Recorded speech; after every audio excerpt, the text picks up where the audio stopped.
This is our time to start our Analyst Roundtable discussion. I think everybody is finishing up lunch and having some conversation, which is wonderful. My name is Fred Yentz. I'm the President and CEO of ILS Technology, and I have the pleasure and honor of introducing the M2M Insights for 2013 Analyst Panel. And I'll do so first by introducing our moderator, Abe Nejad. Abe has got 20 years plus experience in the media industry. He currently serves as the anchor of TIA Now, which is the Telecommunications Industry Association's online streaming channel. TIA is very focused on the ICT industry, bringing forward issues and concerns in policy, standards, networking that allow companies like ours to build the future in the telecommunication space and make things work in an interoperable way. So with that, I will leave the podium to Abe. He'll introduce our panelists and get things underway. Thank you. Thank you, Fred. TI Now spent the last 3 or 4 months investigating machine to machine and how it affects our industry going forward. So it's nice to wrap that process with this panel discussion on M2M Insights for 2013. Let me introduce our panelists. I'll start on the end with James Brehm. James work deals with all aspects of the IP value chain, from delivery infrastructure and communication management to end-user content and applications. Brehm joined Compass Intelligence after spending 9 years in multiple roles with Frost & Sullivan. Next to me is Duke-Wooley from Beachem, Duke-Wooley, with Beachem Research. Robin is founder, and CEO of Beachem Research, based in London and also operating out of Boston, Massachusetts, Bonn, Germany, and Berlin. Formerly a principal of Harbor Research, Inc., based in San Francisco. He specializes in the development of the rapidly growing M2M market worldwide. And next to Robin is Craig Resnick. Craig has 29 years of experience in the areas of sales, marketing, product development, and project management, in the industrial market. This experience was gained with major suppliers of PLCs, process control systems, power transmission equipment, and field devices. Craig has been with ARC since 1999. So, panelists, thank you for joining us today. Had a chance to have dinner with all three of you last night, get acquainted. Apparently, Craig and I share the same alma mater. That was interesting. And James on the end, we had just met last night, so it's a pleasure to meet you. And Robin, I'm familiar with your folks over at Beachem. So thanks for being here. So we want to start the M2M Insights of 2013 and beyond with one simple question. I'll pose this to Robin first. Robin, M2M Insights, multiple layers in trying to figure out how M2M affects our industry, affects the network, affects our businesses. The question for you, thank you. The question for you is, are we there yet, and what does that mean? Are we there yet? Okay, this is a very broad question, and I'm sure that we'll all have quite a bit to say on this. So let me just kick it off.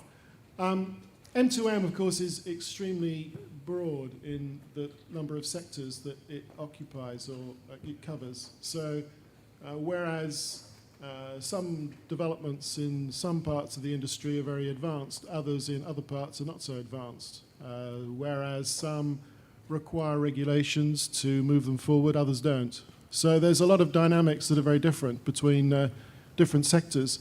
So it's really very difficult to provide, well, it's not really accurate, to provide one statement to cover the whole market. But I would like to just introduce something that we've been looking at over the past couple of months, which is that generally we see the M2M market splitting into two general directions. The first one, which would be business-to-business oriented, and we see a business-to-business future that is much more integrated, much more use of data for strategic purposes within the enterprise, that kind of stuff. And we'll get more into that, I think, with subsequent questions.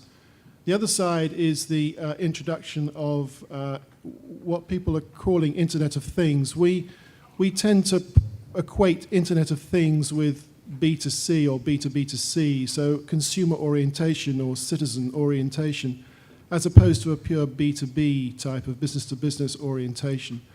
And we think that the dynamics in that side of the industry are just really getting underway now and not fully understood. So in terms of the question, are we getting there? Yes, we clearly are, because we're a lot further forward than we were 5 years ago, 10 years ago, so forth.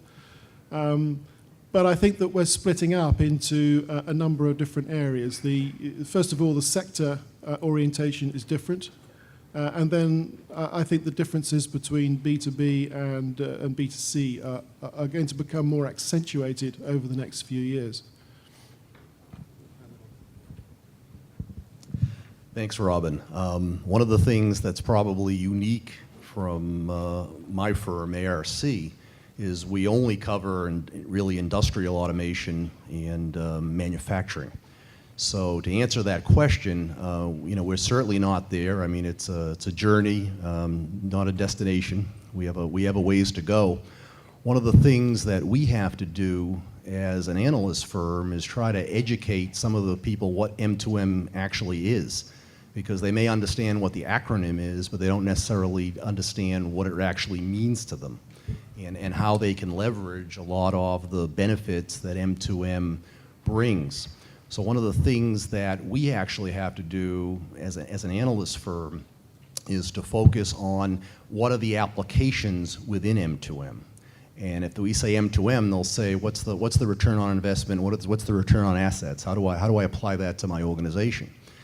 But then we say, well, but we're doing asset management, and we're able to monitor and control what's going on with that remote asset, and then it begins to have the light of day, comes to light for some of these companies. So one of the things that we have to do is a better job to further the journey, is to give them the education that it takes to show them what are some of the benefits, how do you actually leverage M2M, Internet of Things, and how can you bring that and bring out the business benefits. So obviously everything from our perspective is B2B, but it's even a subset of that because it's really eye to eye, industry to industry. My name is James, and I'm an analyst covering M2M. I feel like these rooms are actually like a 12-step meeting for people trying to deploy M2M. That's why I say that. So, hi, James, welcome. I absolutely abhor the term M2M, to be honest with you. And I might say some things that get me thrown out of here. I hope not. But I abhor the term M2M because M2M is not a market. Robin kind of said this earlier, and so did Craig. But it's a market of markets. It's about the application.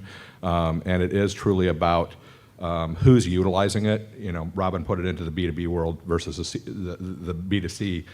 Yeah, it's enterprise or consumer, but you know, there's variants of that. Is it B2B2B? Is it B2B2C? Is it B2C? Is it C2C? You know, and we're going to move this thing down the road as well, where people just don't care what it is. They just want stuff to work. We did a survey early last year where we interviewed 7,000 IT decision makers that were utilizing technology. And 5% told us they were actually utilizing M2M. 6% told us they knew exactly what the term M2M was. More people thought it was mobile to market than machine to machine. People just didn't know what it was. 8% had said they'd heard the term M2M. 18%, when we asked questions a different way, were utilizing M2M.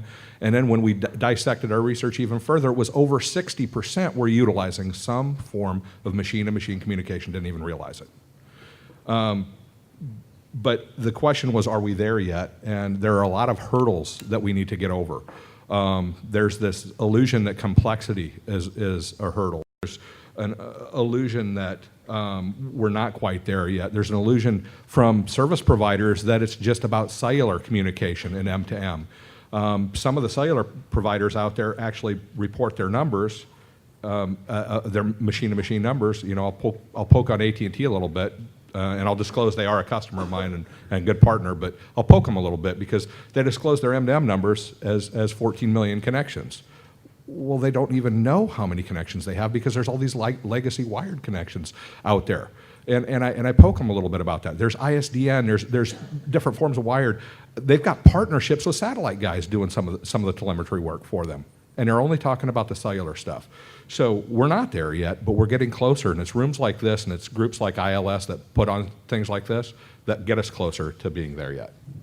James, you can hold on to that mic. I'm going to utilize this mic here so we don't have to keep passing it back and forth. James, actually, I'm going to pose this question to you. Are we still in the hype cycle of machine to machine, and have we moved past the hopes and dreams phase of getting into that sector? Yeah, so, there's a couple of firms out there that have created these things called hype cycles, or, and you can also look at consumer adoption curves and things like that, that are bell curves. And the hype cycle basically looks at, there's early adopters, then there's the early majority, then there's the middle majority that's the mass market. Well, let's not even look at it that way, because I don't know that you can look at M2M that way, because it's a market of markets, and it's been around telemetry's been around for years, right? But if we utilize that model, which basically looks like a big curve and then it falls down and then it starts back up again, we're somewhere on that falling path. And the reason I say that, and I believe that, is because it's been overhyped, but we're past that hype to where it's reality right now. We had dinner last night all together, and while I was waiting for dinner, I got there a little bit early, I walked around the block, and I found 9 different instances of machine-to-machine communication just walking on the sidewalk, from parking meters to vending machines to cameras to you name it, security systems that were alarmed, that were utilizing cellular technology. And I'm not even talking about the wired stuff with pumps and automation stuff out there. So I found 9 instances. So I guess that's a long way to say that there's this hype cycle. But I believe that we need to start looking at things differently. And as analysts, we create these forecasts and these predictions. And I'm going to throw all of us under the bus here as well a little bit, because we're analysts, and by definition, what we do is wrong. We estimate numbers and we forecast things. So it's, by definition, it's wrong. And we just kind of slide these charts out that are moving upwards and to the right all the time. Well, that's kind of the way the M2M market is, because on that bell curve goes like this, and then a new market starts, or something starts, and then it goes like this, and it goes like this, and it's growing. So when we have the hundreds of millions of connections today and endpoints out there today, we're at the infancy of the hype cycle, because there's trillions of things that can be connected, right? We're in the hundreds of millions to billions of things connected, but we're going to get to the trillion. So. Well, one thing that's interesting in manufacturing is when you talk about early adopters or middle adopters or late adopters, the last adopters are usually manufacturing. As a matter of fact, a lot of times the tier 1 manufacturers love to tell us stories to say, guess what my greatest accomplishment was today is that I found a power supply on eBay for a 1975 vintage Allen Bradley PLC 2. And I am so proud of myself that I've found this legacy product. And so what happens is they tend to think in terms of that if it isn't broke, why fix it? So one of the things we have to spend the time doing, so there really isn't a hype cycle necessarily in manufacturing. The education factor is that how do we get them to see how they can leverage a lot of these new technologies? I mean, why wouldn't you want to be able to monitor an asset that's in a remote portion of the world that might ordinarily, you may have to send a field service person in. Okay, now they get that, and now you can now apply the ROI of having to save a service call. Or we have OEMs that say, what if you could come up with a new revenue model which would enable you to service that machine? So now not only are you selling that injection molding machine, for example, that's going to be in a part of the world that's difficult to get technical talent to, but now you can do patches and upgrades and be able to sell this as a monthly revenue stream for this machine. And that's how you have to phrase it. If you phrase it as purely just the connection to the machine, and then they say, well, we don't fall for this hype, but we have to kind of bring it down to terms of, okay, let's think of this as a new revenue model for a service. And that gets their interest. But from a hype perspective, you're never going to get manufacturing to kind of jump on a hype bandwagon. That's a great way of looking at it. I mean, so we look at M2M as being a service opportunity, not primarily about objects and connecting objects. Why do you want to connect objects anyway to the internet? You want to connect them so that you can create a new service opportunity and generate new revenue opportunities as a result of that. And I think the opportunities to do that are almost boundless. I put into my blog earlier this week that there's much more interest now in consumer items and connecting consumer items to the internet. And one of the examples is a fork. Why would you want to connect a fork to the internet, for heaven's sakes? Why would you want to connect a shoe to the internet? Well, if it was just a case of the connection, then you wouldn't. I mean, there's no point to it. But if you can create a service opportunity from the data that comes from that, then, well, that's a completely different matter. Of course, that service opportunity might not make you a fortune, but that's the selling proposition more than anything else. But you can create a service from data from almost anything that you connect to. And that's really what M2M and IoT and all the rest of these things is all about. So when we talk about, are we on the hype curve? Well, we're always going to be on a hype curve because different people view the market in different ways. The financial community views it in a different way to the business community. There's a lot of lack of awareness, as James was pointing out earlier. A lot of people don't even know what M2M is. So there's an education exercise that's required as well. For those people that are involved in the industry, I think that they see M2M as being quite well established and not particularly in a hype at the moment, that it is in a growth phase. But I think that we then have to distinguish, as I said earlier, between what's going on in, say, the telematics space with what's going on in the healthcare space, what's going on in the industrial space, the energy space, buildings, security, and so forth. And they're not the same. They all have their own dynamics. They're all proceeding at a different rate. So some of those might well be in a hype phase, and some of them might not be. But then, you can generalize too much about one area, one statement, and assume that it is the same for all of them. When it comes to forecasting, as James was saying, there is a tendency in the industry to count boxes. And I don't think that that's very helpful because most of what we're looking at is really, as I say, the revenue opportunities and when will new services come about.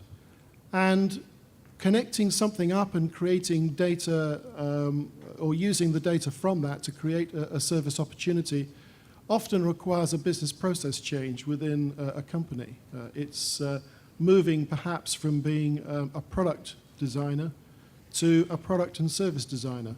And quite often the complexity of doing that is misunderstood or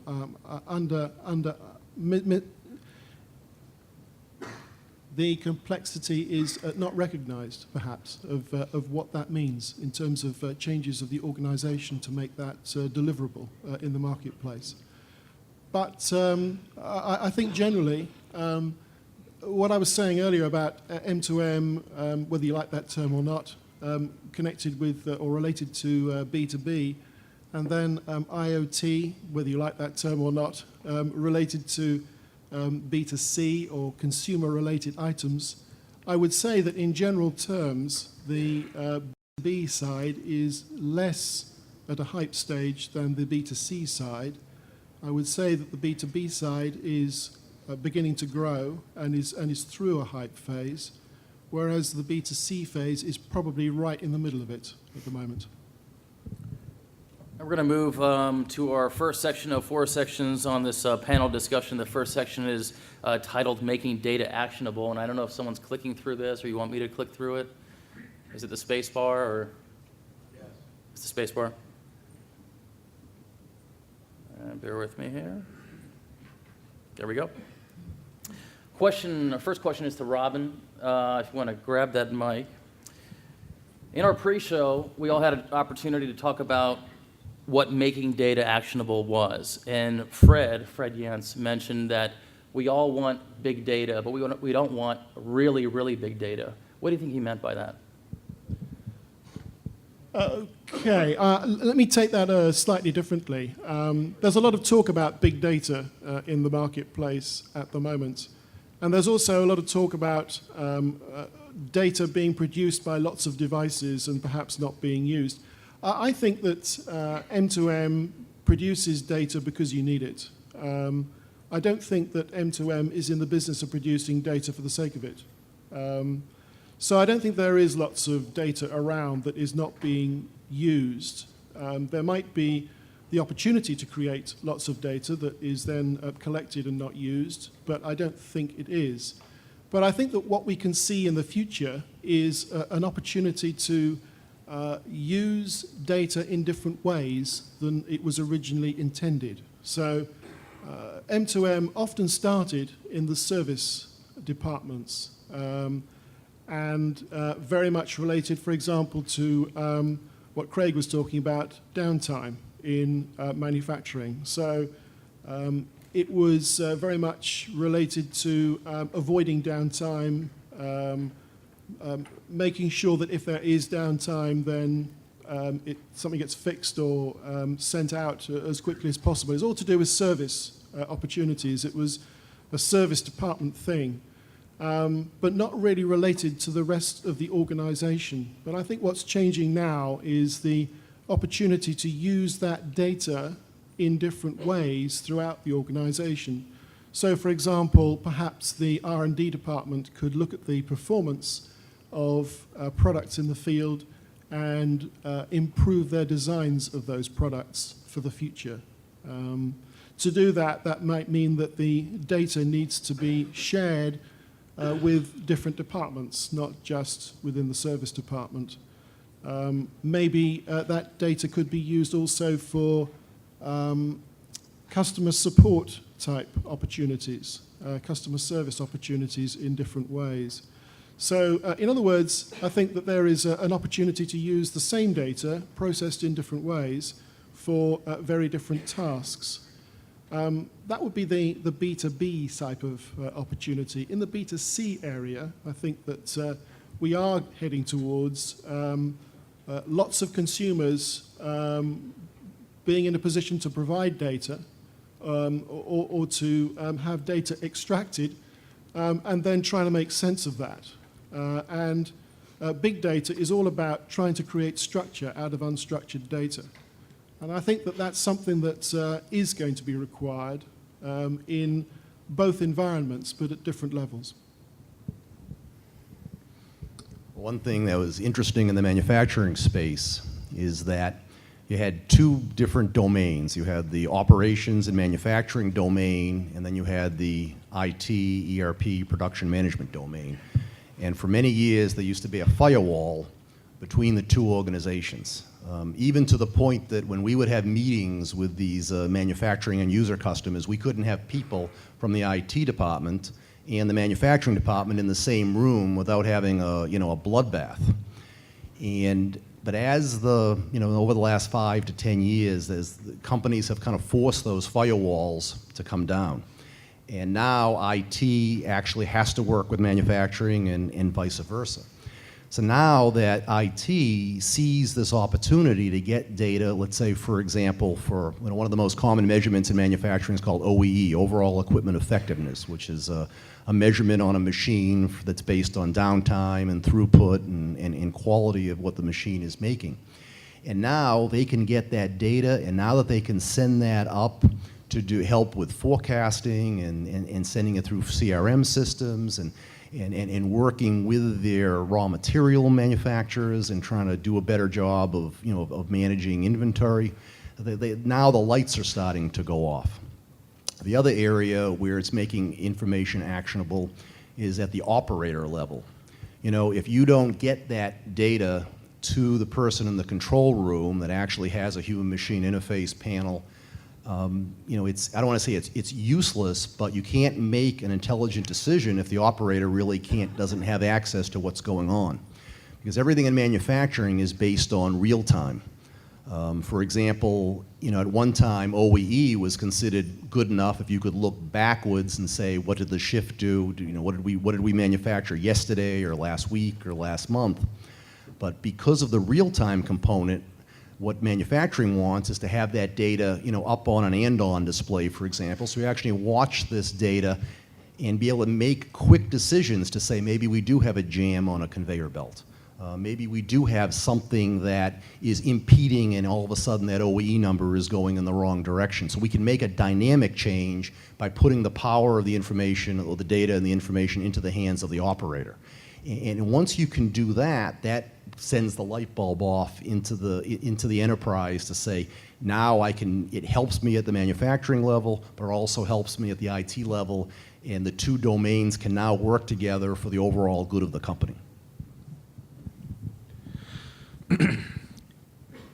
I think one of the things you asked was big data versus really, really big data as well. And that goes back to where we're at in the marketplace. We often overestimate, the size of the market and the growth of the market and things like that, and we underestimate the impact that a market is going to have. I think we're greatly underestimating the impact that machine-to-machine communication brings to the world. And today, for the most part, we're utilizing exception-based data, and that's where we need big data. And in the future, we're going to be utilizing more forms of artificial intelligence, and it's going to be decision-based data, and that's where we're going to need really, really big data and have access to it. But we're not there yet. So the problem of really, really big data truly doesn't exist yet. It's about big data and making it actionable. And it's structured data versus unstructured data. Is it time series data, which most of it is today, and it's based on a timestamp of some sort. And is it working or isn't it working? And bringing contextuality and relevance to that data. And oftentimes it's the enterprise themselves that have the bigger problem. And is the enterprise siloed? And siloed businesses will have siloed data that's not shared. We just heard, that manufacturing deals with these complex issues, and now the IT guy, today, the IT guy gets to work with the operations guys, and they haven't been in the past. But you know what? They don't like that either, do they? So, the ops guys don't like working with the IT guys. The IT guys don't like working with the ops guys, and then we end up with these problems on data. But we have enough data today, if we're utilizing it correctly and if we're getting it into the right places and the right applications that we're currently utilizing in our enterprises.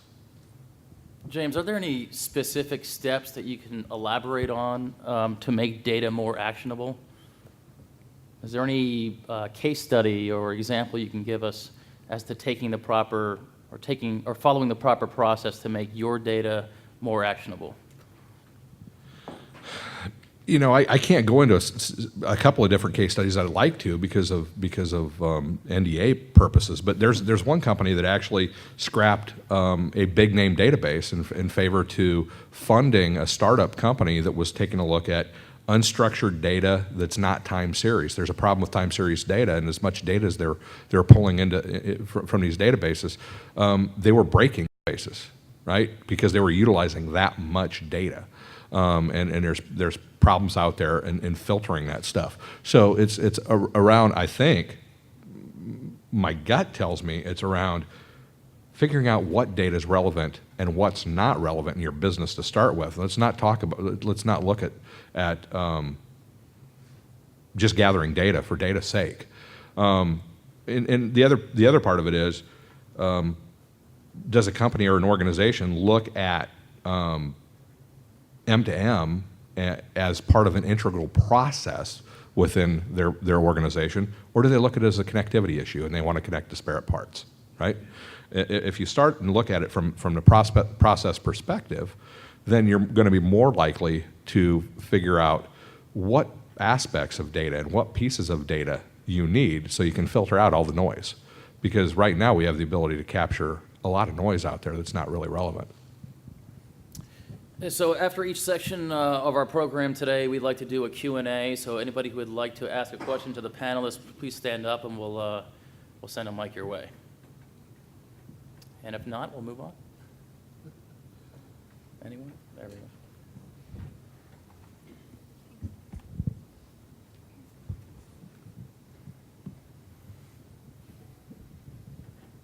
Thank you. Steve Petrusek, Verizon Wireless.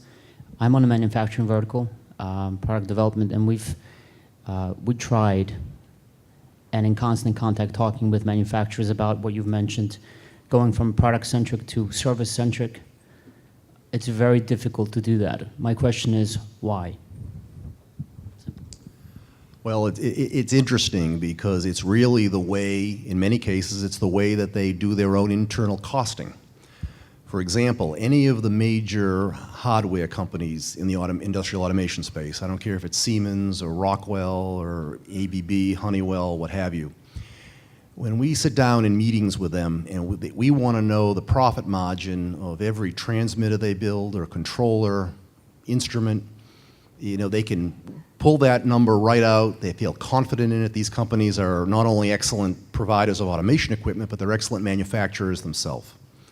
But these companies have been forced to go into the service business as well as the software business. We ask them how much money they make in selling services and selling software. And I don't want to say they have no idea, but it's definitely more of a vague answers that we get. They really don't know how to cost it. So one of the things that we advise these companies to do is to rechange sometimes the way they do their own accounting and come up with some ways of measuring the cost of providing services and the costs for software. And let's take the barrier away, because they always fall back on hardware because that's what they're comfortable with. They know how to manufacture, they can control their material costs to a reasonable degree.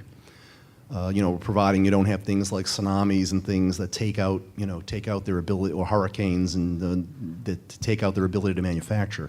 But for the most part, they can control the input on their COGS number. Services and software, they can't. So we really work with these companies to try to say you have to change your accounting procedures internally and act like a software company or act like a systems integrator or somebody that's your only business.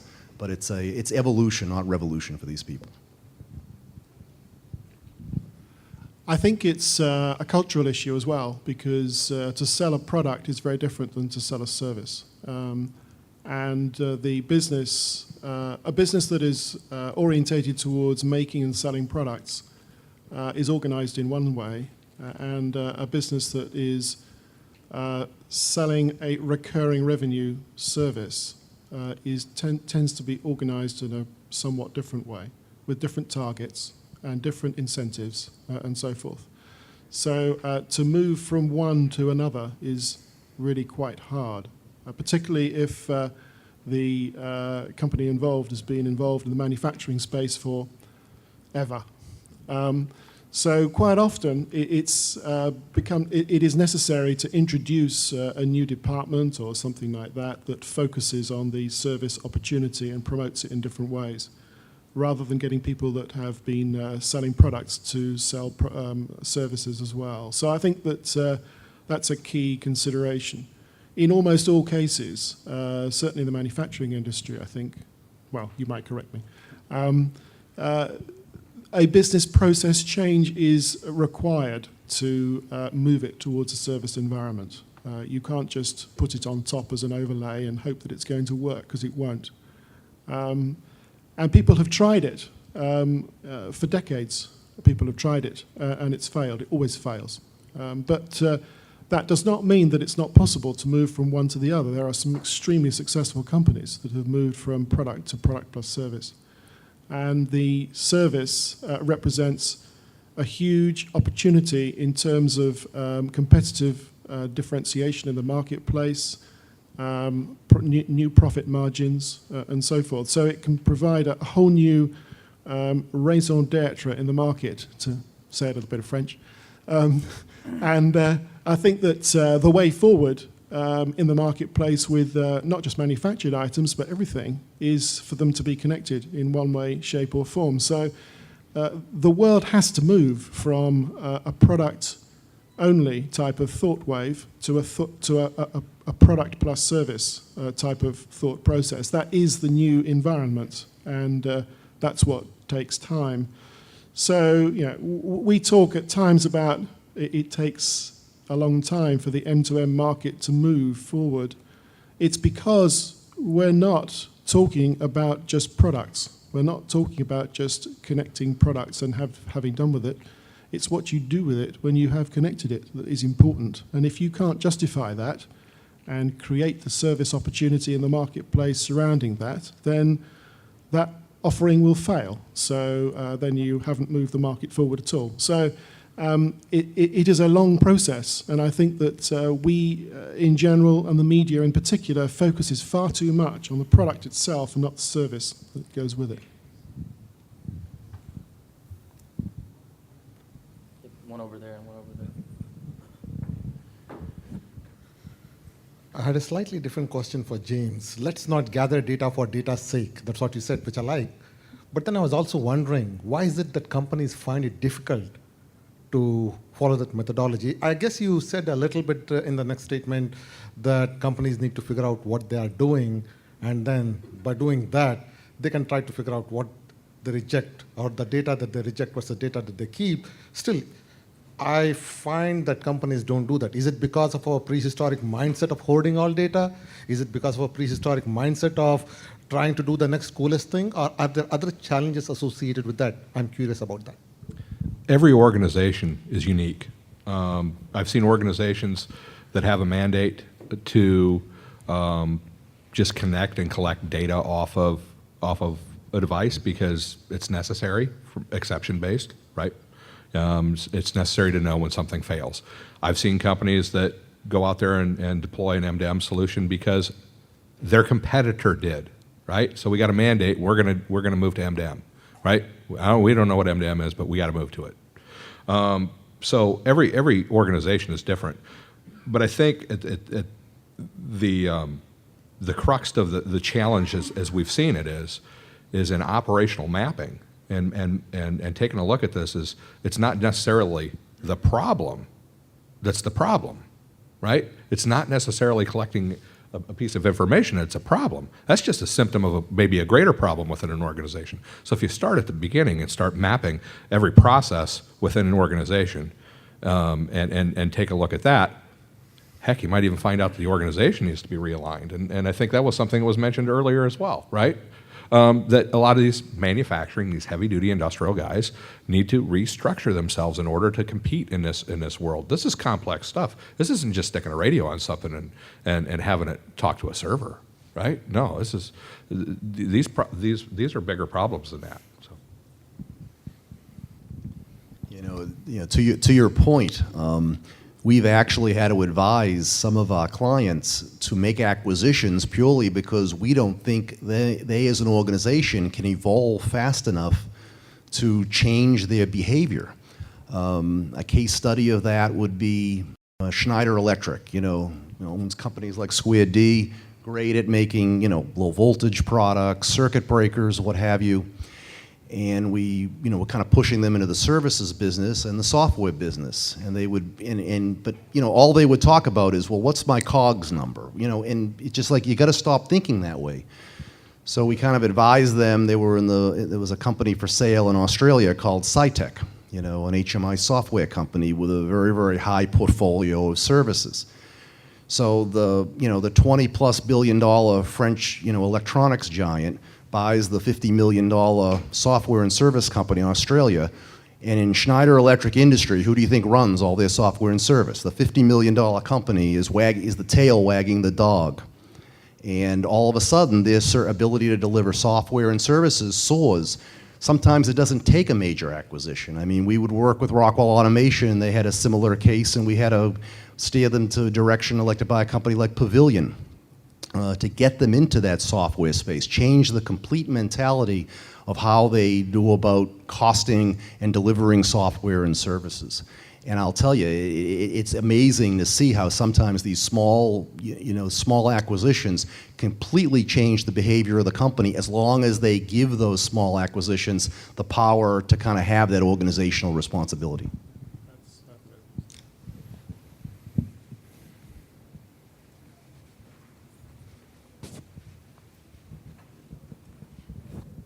Hi. Two-part question, which I always hate when I'm listening to other people, but when it's me, I'm going to do it. What is the role that the carriers should play in helping to support the growth of the market? And then as a follow-up to this conversation around internalizing capabilities in the enterprise, particularly in manufacturing, do you think there's a play there for managed services in the short term until that capability is developed?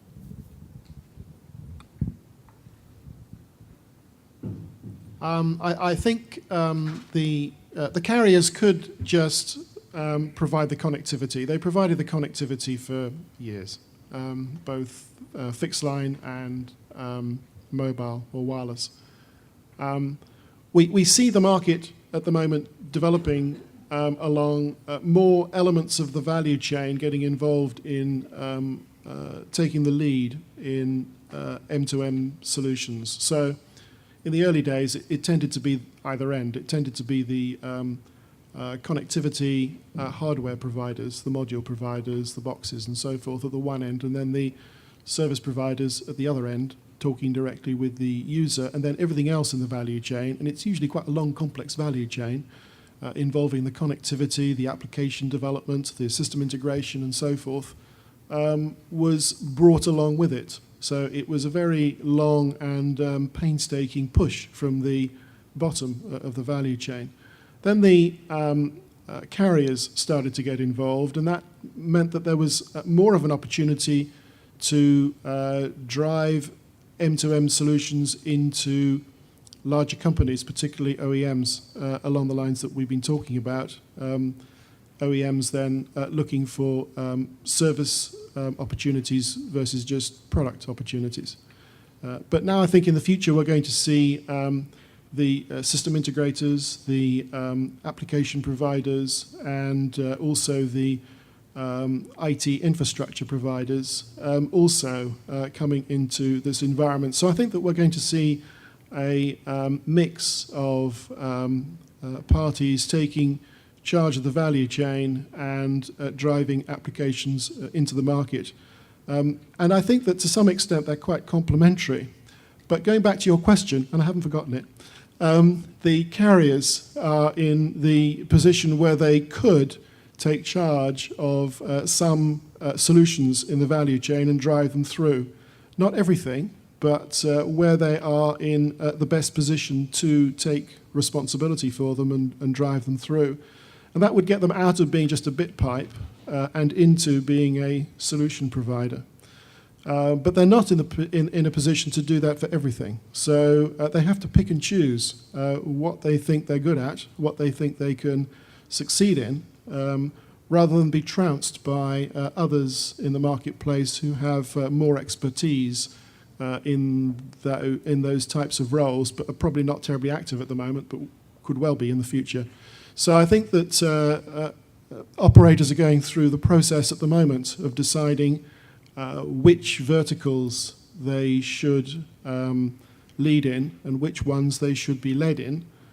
All of them are looking at partnership ecosystems and how they can position themselves within those for different places. So it's not an easy response. I think that if they want to avoid being bit pipe players, they need to go above the connectivity. They need to become more responsible for the solutions, but they're not always in a position to take the responsibility at the user end of it. They might just be halfway, in which case they would support a partner that does that. And they need to decide what they want to do for that in each case. It's not even down to which sectors, because it's sometimes subsectors, and it's sometimes some carriers have, for example, system integration capabilities, others don't. So it's more appropriate for some to get involved in that kind of project than others. So it's a little bit complex, but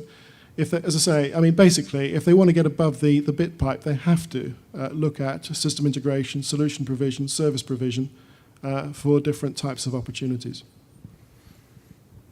And I guess to address the manufacturing perspective from your question, most of the time the manufacturers, cellular makes them nervous because they have this fear of this uncontrolled cost because of the amount of throughput of data. I mean, I know in the morning session, talking about any type of solution that's, trigger-driven or edge-driven, kind of takes a little bit of the fear factor away and thinking in terms of they can get the cost of that down. So the cellular companies that will win, and believe me, at ARC, that's not our area of expertise. But from our opinion, the cellular companies that will win will be those that get that throughput data to the lowest possible level to kind of tip the seesaw to bring the justification for the connection. And the other will be is those that have the best systems integration capabilities, because it's not a comfortable level of expertise among a lot of these manufacturers. Even their systems integrator community, which typically in the North America would belong to the CSIA, the Control Systems Integrators Association, they're still on a learning curve as well. So in our opinion is if you can solve the throughput cost issue and solve the systems integration issue, those will be the cellular carriers that will probably win in the manufacturing community. I don't know that there's a winner or a loser out there from a carrier perspective, because there's enough connections out there to go around for a lot of different organizations. But the role of the carrier has to be that of being a trusted advisor. It has to at this point in time. It has to be the guy that steps up and says, yes, we can do this, or no, we can't do this, but our partner can, right? They can't be all things to all people. But carriers have been doing big data for years, right? Who invented big data? Carriers. It's about numbers, right? Everybody's got a phone number. They've been porting those, carrying those, collecting those, tracking those forever. So they kind of invented big data, but they didn't invent hardware, right? And the hardware guys do that very well. The software guys do that very well. And the carrier can sit in there and in the middle and actually play that role of trusted advisor. But also you got the big SIs out there that want a piece of the pie, right? And they're going to get a piece of the pie. And the carrier has to work closely with the systems integrator, because the carrier can't be the systems integrator. This is too complex for one person to be all things to all people. And then I look at the flip side of the whole coin, and that's from the enterprise, from the guy making the purchasing decision. Where does he go? Does he go, and he can go to the hardware guy, he can go to the SI, he can go to the carrier, he can go many directions when he makes the decision of who he's going to approach first when doing one of these projects. They don't go the same route. Everybody doesn't pick up the phone and call ILS. Fred would like it if they did and said, help us with this complexity problem. Everybody doesn't pick up the phone and call Jim Humphrey at AT&T or the guys at Sprint and say, I got a problem. And they don't all pick up the phone and call IBM. But the carriers are transforming themselves. Verizon, AT&T, and Sprint have transformed themselves over the past few years, having innovation centers and labs, working closely with hardware and software partners, working out there and understanding that, looking at structuring themselves with vertical market specialists that get the business problems of that particular vertical market. And that's what they have to do, is they basically have to be out there and elevate themselves above being a bit pipe by providing value, by being a trusted advisor, and having the relationships with best-of-breed participants to be able to offer best-of-breed services.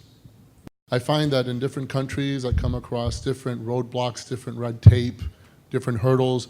I'm wondering, from your perspective, whether those hurdles are domestic or from other international experiences, what role is there for government to play to help move the industry from where we are now to the next level? Well, I could throw that straight back, and I could say it depends which countries you're talking about and what sort of issues you're talking about. There are some issues out there that governments could help with, but they are not necessarily directly related to the structure of the industry. They could help to improve competition between market players by opening the market up in a way that individual market players can't do. What we find in some markets is that the competition is very regulated and the pricing is high because there is little actual competition between the different market players. In others, of course, the market is very competitive, but it needs to be regulated to develop particular applications. So in Europe, of course, we're going through the whole stream of smart metering and introduction of smart metering at a national level. In the States, it tends to be done in a different way at a utility level, but in Europe, it tends to be done at a national level, and that introduces an opportunity, introduces a new dynamic for that particular application in that particular market.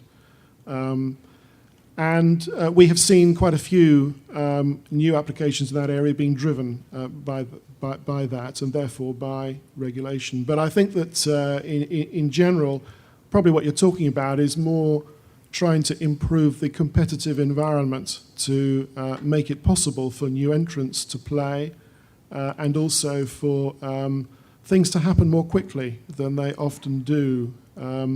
One can think of some very bureaucratic countries where it can take an age to get a line, let alone do something with it. And there are other markets where it's not even possible yet for an MVNO to exist because it's not considered to be an appropriate way of the market to develop.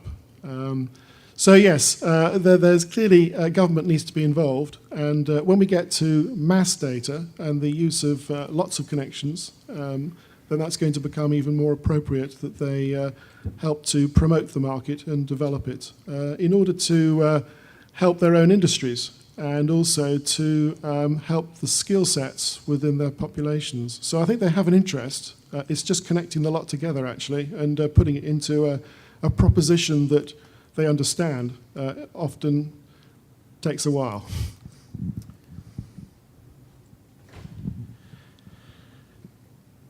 Are there any regulators in here? Okay, there's a problem right there, right? They don't get the complexity out there. And I'm going to use the U.S. as an example as well because it's a symptomatic problem. But have you ever seen an FCC spectrum map?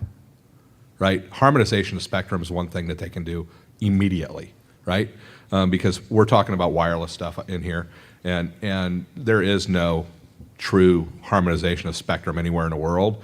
So people have to build different things for different reasons. The other thing is funding of startup initiatives because it's the startups that really get us going and come up with new innovative ideas and new different software plans. So I think those are the two major things that I see that governments can do immediately to help out. I think we're going to move on to section 2 of our program that's on standards. And what I'll have you guys do is hold your Q&A until the end of the program. That way we can meet our 2 o'clock, I believe, finite deadline, if that's what I was told correctly. Is that still the case? Okay. I'm going to pose the first question to Craig on standards. And again, keep the sensitivity of time in mind. When you think about, and I'll ask you the question.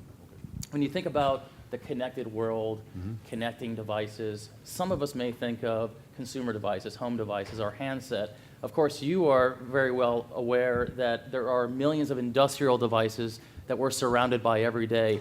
How do you sift through the myriad of standards and SDOs to ultimately get those devices onto the net? And I would use as an example, and if you can fire it back to me, great. If not, that's fine. An example, TIA's TR50 standard on simple architectures, just as an example, by the way. Okay. Well, in the industrial world, we've probably gotten the Ethernet down to 3 Ethernets. You know, we've got it to, you know, the ODVA, Open Device Vendors Association, which they use the Ethernet IP technologies. Profi, which is primarily sponsored by, you know, Siemens and has certainly hundreds of other, you know, members as well for the Profinet, Profibus standards. Mitsubishi with leading the effort with CC-Link. So we've gotten it down to, you know, where most people have to think of it, but in many cases it's still vendor driven, where many cases it's people who've adopted, you know, Rockwell or Siemens or Mitsubishi as their, you know, primary install base. The networks typically follow. Now, to communicate between devices from the different vendors, back in 1996, there was an organization put together called OPC, which in true terms was Object Link Embedding for Process Control. But what essentially it did was, at one time, instead of having to write custom software drivers that enabled different vendors, PLCs and human machine interface software, for example, to communicate, instead of having to write a custom driver each and every time, you could follow the OPC, we still call it a de facto standard, and it enabled all the vendors to at least get 80% of the way there each time. So the problem is right now we have in manufacturing is that, so we talk about standards, we use the term proprietary open, which is, it's open standards and we'll make the code available to you, but ultimately we still want you to kind of follow our methodology to developing the communication technologies. And the reason that hasn't fallen yet is because at this point the install base to many of the major automation players is so loyal that it's difficult to, it's difficult to move things along. In North America, for example, you have companies like Rockwell with over 50% market share. In Europe, you may have Siemens with over 50% market share. In Japan, you have Mitsubishi with over 50% market share. So a lot of times that foundation has already been built. So one of the challenges that you have is if these manufacturers want to truly move and be able to have multi-vendor solutions, is to try to see if you can harmonize the standards up a level so they all would follow something that doesn't require to have custom software or custom bridges to go between the different technologies.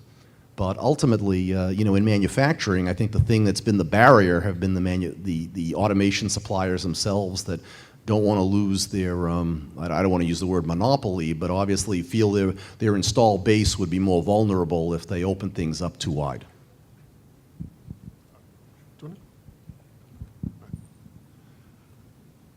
I think that it's quite difficult to impose standards in the B2B environment, much easier to impose them on the B2C environment.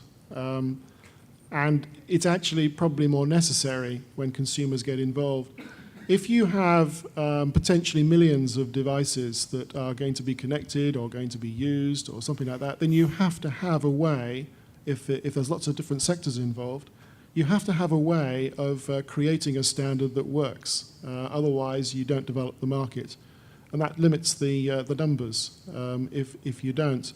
In Europe, for example, we had the GSM standard for cellular, and before we had that, the market was quite small. After the market was provided with that standard, it enabled the market and enabled the volumes. In the B2B environment, it tends to operate a somewhat different way, and it's survival of the fittest. There tends to be this sort of scenario that people develop new ideas, they develop new solutions, and they push them into the B2B environment. And if they succeed, then they will become, or may become, a de facto standard. There might be a bun fight if there are several, but it tends to be ultimately the strongest wins. There is a need in the M2M environment to be able to connect things across different sectors, and this will become important in the future, not only in B2C but also in B2B. But I do think that the dynamic in the B2B environment is different to the B2C environment, and that standards are actually more appropriate in the B2C environment than the B2B environment. That's personal view. I have to agree that it's difficult to impose standards in a B2B environment and necessary in a consumer space. Absolutely. And if you take a look at the rest of the world did adopt GSM, the U.S. and South Korea looked for something else, right? But maybe there's this other layer that we need to look at. And it's maybe somebody needs to stand in the middle of some of these solutions and act as a pivot man, because if we're talking about getting to the trillions of connected endpoints and the volume of data and adding as much value as we're talking about, then one company's idea isn't the best. It's only when you bring together standards organizations and sit down and fight it out over whose solution is better for this particular issue, and you come up with things like that, and you get to the best possible solution. And I think that we're going to have to go there also from a level of complexity. Comms guys don't get deep industrial automation. Deep industrial automation companies don't understand communications. And then there's another lurking bug out there, and that's security. And the security guys will say the comms guys don't get that either, and the automation guys don't get that either. So we've got all these things that need to play a part. So that's why standards are so bloody important, and why we have to sit down and hash this stuff out, and why there will be one M2M standard. Again, we're going to skip over the Q&A for this portion and move on to section 3 of our program. That's on complexity and simplicity, and I'm going to start with James on this one. Is there any reticence from industry stakeholders that you're seeing in comparison to, let's say, last year, to get into the M2M space with the looming, if you will, perception of complexity? Well, I guess I'm going to answer that question with some of the survey research that we did. So, people don't know, and I discussed those numbers. They don't know what M2M is, although they're actually doing it. But that was a very minuscule portion of the marketplace. The other aspect is we took a look at deployments that are out there, and over 80% of projects that come to some sort of budgeting fail. Over 80% fail. And if I was to say that organizations aren't apprehensive, to say the least, aren't a little bit apprehensive about deploying M2M because it is complex, I would be lying. However, it's simpler. There are solutions out there, and it's simpler than a lot of organizations think if they start with the right process. And that process is looking at it from the beginning, looking at all the aspects of their organization, and mapping out every process individually and how that is impacted or affected by what they're trying to accomplish.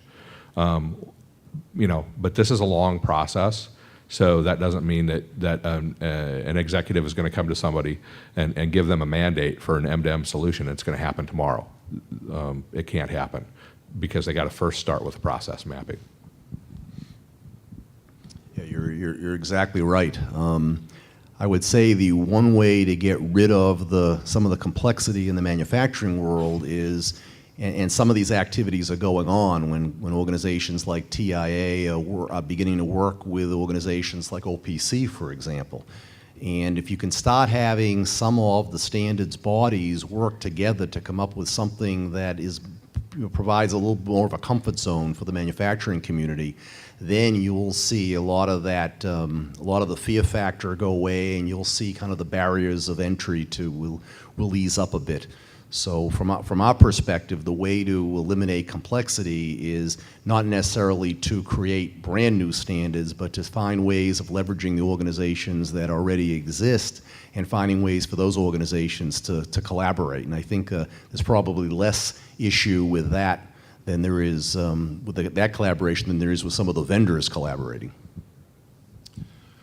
M2M is complex primarily because it's a long value chain, and lots of people get involved in it, and you tend to have reinventing of the solution for each situation. So if you can package up solutions in one way, shape or form, you can reduce the complexity and reduce the time to market.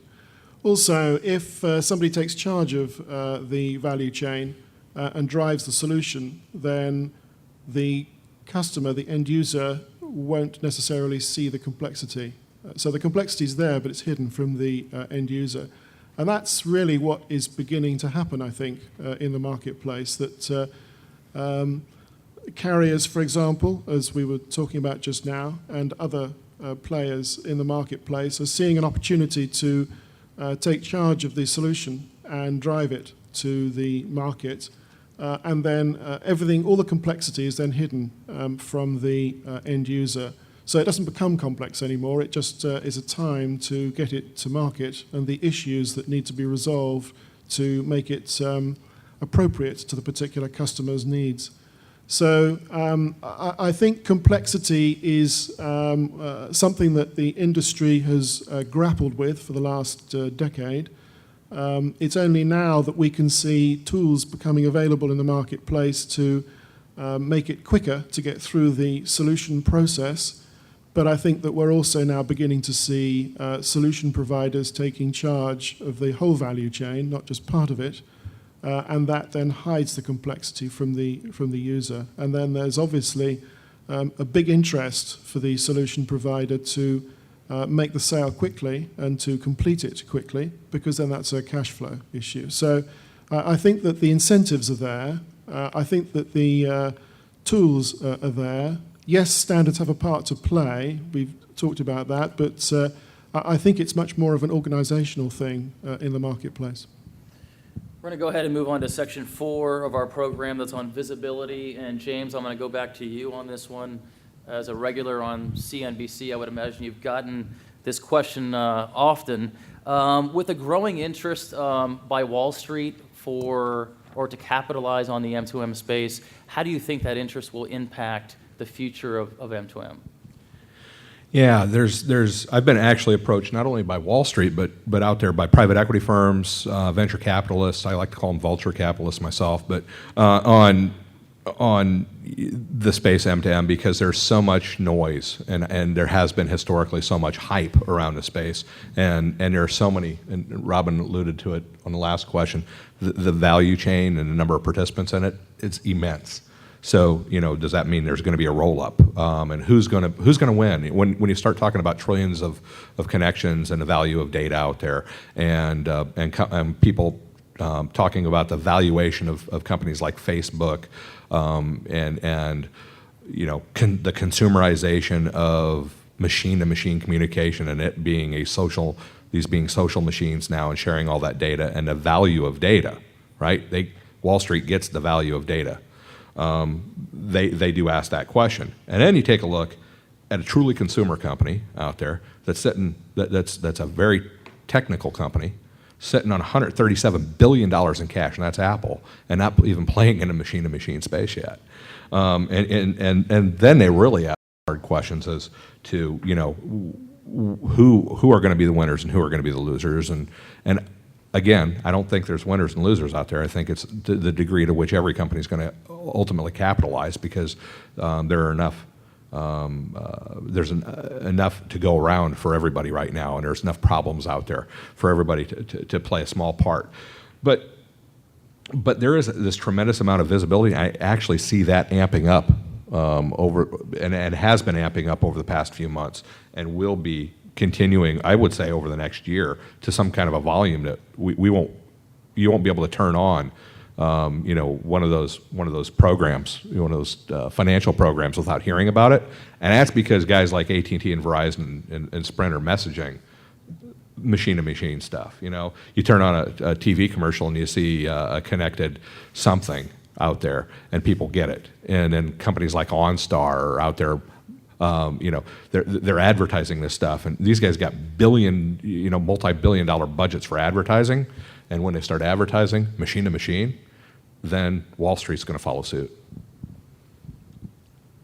Well, when you listen to the quarterly calls with the the equity analysts, with the CEOs when they're releasing their numbers and these are from the manufacturing space.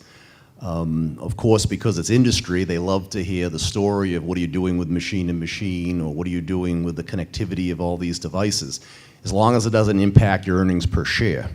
Because what we find is that they have a long-term, they talk long-term, but then when they decide to make the buy, sell, or hold decisions, it still becomes based on the immediate return. So although I would like to say that the Wall Street has a long-term view, don't let it take a penny out of your EPS.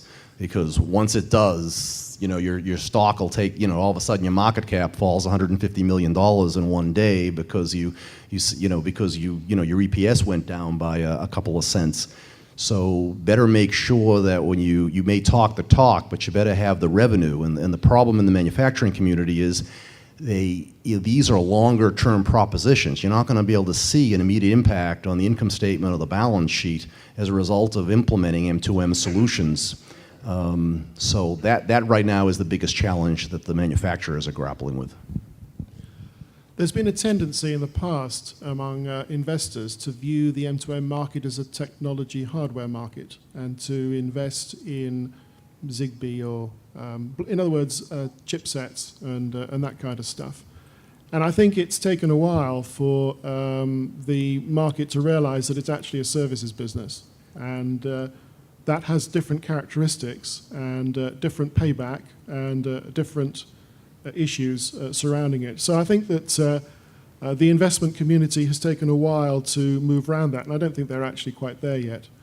In terms of the impact, if there is more interest in investing in new service opportunities that come from connected products, then there will be more ideas about what to do with connected products. So I think, and that's particularly the case, I think, in the consumer environment. So I think that as interest among potential investors increases, then I think that we will see a lot more what might be considered strange ideas, like connected shoes, connected forks, things like that, coming onto the marketplace. And I think that's a great thing. I think that that introduces a whole new way of looking at data and what to do with it than we have done in the past. And I think we're going to save our Q&A on a one-on-one basis. We're running a little short on time. I'd like to thank ILS for having me here, and I think Fred's going to say a couple words before we finish up.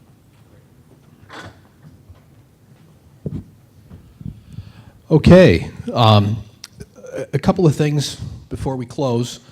One thing I wanted to throw out as sort of a hypothesis, and hopefully we've delivered on that, is hopefully we're here for the same reasons. And I think the theme of this panel, this distinguished panel, and hopefully some of the things you took away today is you do machine to machine for a few reasons. And I like to say you do it to make money, you do it to save money, or you do it to stay compliant. So you don't do it to do it. You don't buy companies for technology's sake. You do it for revenue, for business optimization. You do it for economic reasons. And hopefully we've helped you understand a little bit about the value of a horizontal platform, because I think it brings you an enormous amount of scalability. I also go by a premise of crawl, walk, run. So I like to think about how do you get into the market. People talked about this perceived, and really, if you look back, 80% failed science projects. There has been a legacy problem of failed science projects in machine to machine. And it's not for a bad attitude or a lack of will. It's because people started at the wrong place. And starting with the right tools and starting with the right purpose and looking at your organization on how do you make money, save money, and stay compliant by implementing these services in your business is key. Now, to Craig's point, he talked a lot about manufacturers and their reluctance to change. There's two parts of a manufacturing company. There's those who actually make the thing, and then there's the thing. I don't think anybody would say General Motors is very archaic when it comes to OnStar. They might think they are pretty slow to roll technologies through their production line. So almost every customer that you might think about has different use cases for this stuff. And that's not to say that having an instrumented car isn't going to bring value to the production line, and it may reduce quality concerns or other things as you're getting real-time actionable data back to make adjustments live. So there's some kind of big themes, I think, that are important.